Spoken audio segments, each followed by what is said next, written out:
اعوذ باللہ من الشیطان الرجیم بسم اللہ الرحمن الرحیم ایاک نعبد و ایاک نستعین۔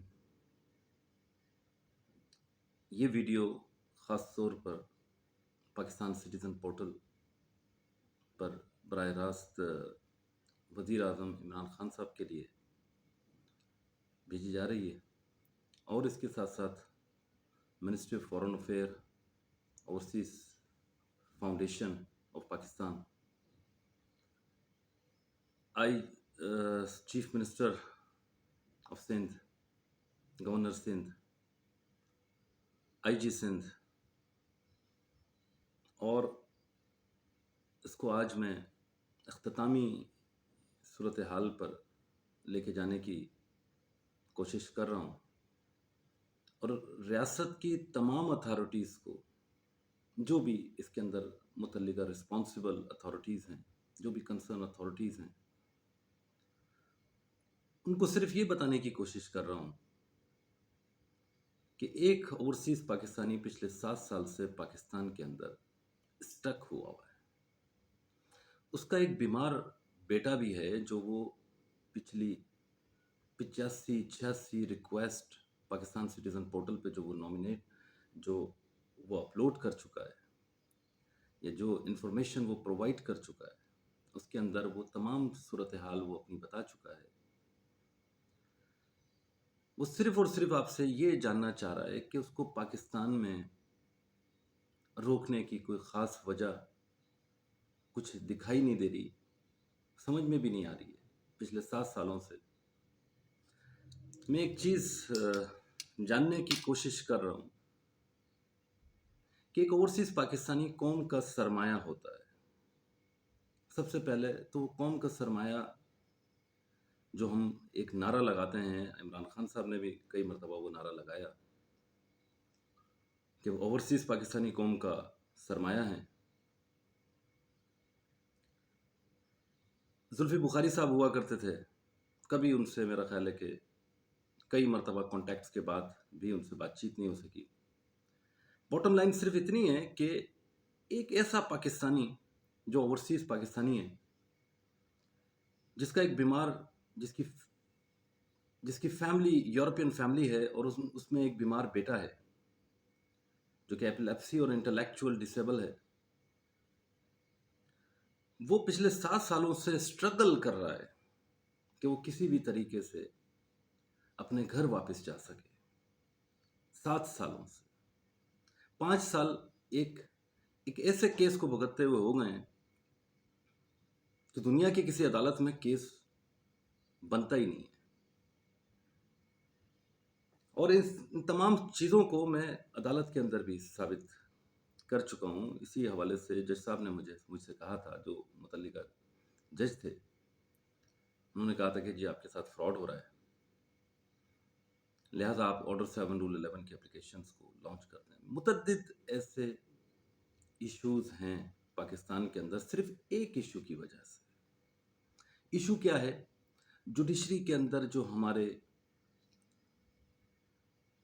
غلط ٹریک کے اوپر جا کر جس طریقے سے کیس لے لیے جاتے ہیں، ہماری عدالتوں کے احاطوں کے اندر ہی غیر قانونی سرگرمیاں ہو رہی ہیں، اور اس کو میں تقریباً کافی عرصے سے مینشن کر رہا ہوں۔ اس کو میں ایک اپنے پروگرام کے اندر پہلے ایکسپوز بھی کر چکا ہوں۔ 2019 میں نے ایکسپوز کیا تھا اس اپنے ایک پروگرام کے اندر۔ یہ تمام کی تمام صورتحال میں نے بتائی تھی کہ پرفیکٹ کوریئر نام کی ایک کمپنی ہے جو کہ مردوں کو زندہ کر دیتی ہے۔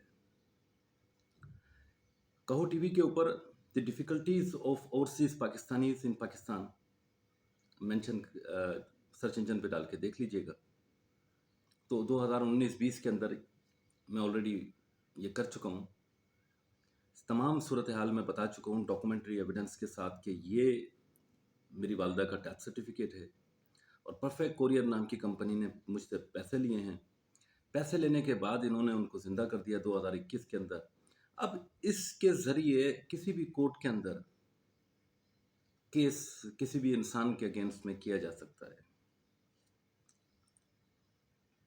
اسی طریقے سے ایسا ہی ایک کیس پچھلے 5 سالوں سے میں بھگت رہا ہوں، جس کو میں نے بعد میں جج صاحب کو بتا کے انہوں نے اس کے اوپر آرڈر 7 رول 11 کی اپلیکیشن لگا دی. 1.5 سال ہو چکا ہے تقریباً. اس کے اوپر کوئی ججمنٹ نہیں ہے ابھی تک. یہاں کے سسٹم کے اندر شاید میں چل نہیں سکتا. اسی لیے بار بار میں اپنی 85-86 اپنی ریکویسٹ کے اندر پاکستان سٹیزن پورٹل کو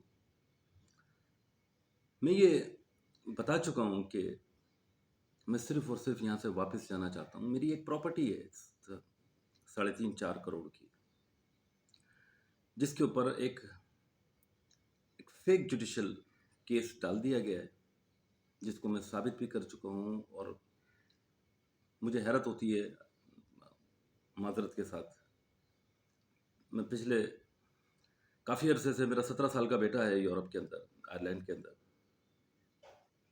تو سمجھ سے بالاتر ہے کہ تو یہ کیس 1856/2016 اگر اس کو چیک آؤٹ کیا جائے تو یہ کیس بنتا کیسے؟ عدالت کا اس میں رول کیا تھا؟ رول بنایا کس طریقے سے گیا؟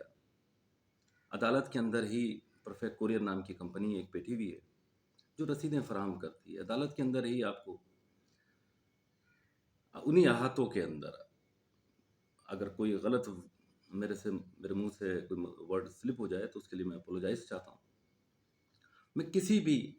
میں جوڈیشری کے اگینسٹ میں نہیں بولنا چاہتا، میں کسی کے خلاف بولنا نہیں چاہتا. میں صرف اور صرف اتنا جاننا چاہتا ہوں کہ میں یہاں سے واپس جانا چاہتا ہوں اپنے بچوں کے پاس. میں اپنی والدہ محترمہ کا یہاں پر آپریشن کرانے کے لیے آ گیا تھا. یہاں پر بہت سارے مسئلے مسائل صرف ایک مسئلے کی وجہ سے کریٹ ہو گئے، اور وہ ہے ہمارا جوڈیشل سسٹم. اسی جوڈیشل سسٹم کی وجہ سے بہت ساری چیزیں، لائف تھریٹس، جان کو خطرات، چوریاں، ڈکیتیاں، یہ زندگی کا معمول بن گئی ہیں میرے لیے. میں ان سب چیزوں کو فیس کرنے کے لیے یہاں پر نہیں آیا تھا. میں صرف اور صرف اپنی والدہ کا ایک آپریشن کرانے کے لیے آیا تھا. اب اگر 3.5-4 کروڑ کی پراپرٹی ہے تو یہ ملک مجھ سے کیا چاہتا ہے؟ یہاں کے ادارے، اتھارٹیز مجھ سے کیا چاہتی ہیں؟ مقصد 3.5-4 کروڑ کی پراپرٹی آج وہی اپوننٹ پارٹی جس نے ہم پہ کیس کیا ہوا ہے، بلیک میلنگ کے ذریعے وہ چاہتی ہے کہ ہم اس کو 1 کروڑ میں دے دیں یا 1.25 کروڑ میں دے دیں. تو یہ انصاف کا کوئی معاشرہ دکھائی نہیں دے رہا جہاں پر انصاف فراہم کیا جاتا ہو. یہاں پر ایک ایسی ایف آئی آر جس کے اندر میں اپنی گاڑی کی ایف آئی آر کٹواتا ہوں، آج اگر میری گاڑی چوری ہوتی ہے تو میرے پاس ڈاکومنٹری ایویڈنسز موجود ہیں کہ 15/4/2021 کو گاڑی چوری ہوتی ہے، ایف آئی آر کٹتی ہے 8/6/2021 کو. تو مجھے صرف سمجھ سے بالاتر ہے کہ جن معاشروں کے اندر بلا وجہ کے اننیسیسری، اس کو کہنا چاہیے کہ غیر ضروری طور پر، سب سے پہلے تو جوڈیشل کیس ہی نہیں بنتا تھا کیونکہ جعلی رسیدیں بھی اسی عدالتی احاطوں کے اندر بیٹھ کے کریٹس کی گئی. پھر اس کے بعد دوسرے ایشوز، ان کے اوپر ایف آئی آرز ہونی چاہیے تھی، فوجری کے حوالے سے ایف آئی آر ہونی چاہیے تھی. پرفیکٹ کوریئر کو میں نے پروف تھانے کے اندر، جو سٹی کورٹ تھانہ ہے، اس کے اندر بھی میں نے جا کے ان کو بتایا کہ جی دیکھیں یہ میری والدہ کی ڈیتھ کینیڈا میں ہوئی ہے اور انہوں نے اس کو یہاں پر زندہ کر دیا ہے. گوگل کا ٹریکنگ ریکارڈ بھی اسی بات کو ثابت کرے گا کہ جی وہ تو 2019 تک زندہ تھی، اور پاکستان میں انہوں نے لیگل نوٹس بھی سرو کیا ہے. دیکھیں، میں تمام کی تمام اتھارٹیز اور اس ملک کے میں ہر رہنے والے سے یہ درخواست کرتا ہوں کہ سب سے پہلے ہم سب کو یہ ریئلائز کرنا ہے کہ ہم لوگ انسان ہیں. مقصد ایک گاڑی اگر چوری ہو جاتی ہے تو پہلے تو ہم کرمنلز کے اگینسٹ میں لڑ رہے تھے، بعد میں ہمیں پولیس سے کو ثابت کرنا پڑتا ہے کہ جی گاڑی ہم نے چوری جو چوری ہوئی ہے اس کو ہم نے بیچا نہیں ہے. ایک انسان نے کہیں پر سائن نہیں کیا, پولیس کہتی ہے کہ جی آپ نے تو جو نا گاڑی بیچی ہے. اب اس کا ہوتا کیا ہے کہ میری گاڑی چوری ہوئی ہے, میں پولیس کو پیسہ کیوں دوں گا؟ پولیس کو پیسے وہ شخص ضرور دے گا جس نے گاڑی چوری کی ہے. وہ 50,000 بھی دے سکتا ہے, وہ 1 لاکھ بھی دے سکتا ہے. اور میری جو ایف آئی آر تھی, میرا جو ایلیگیشن تھا, وہ بی کلاس کر دیا گیا. یعنی کہ اب ایف آئی آر مجھ پر ہونی چاہیے کیونکہ میں نے جھوٹی کٹوائی ہے.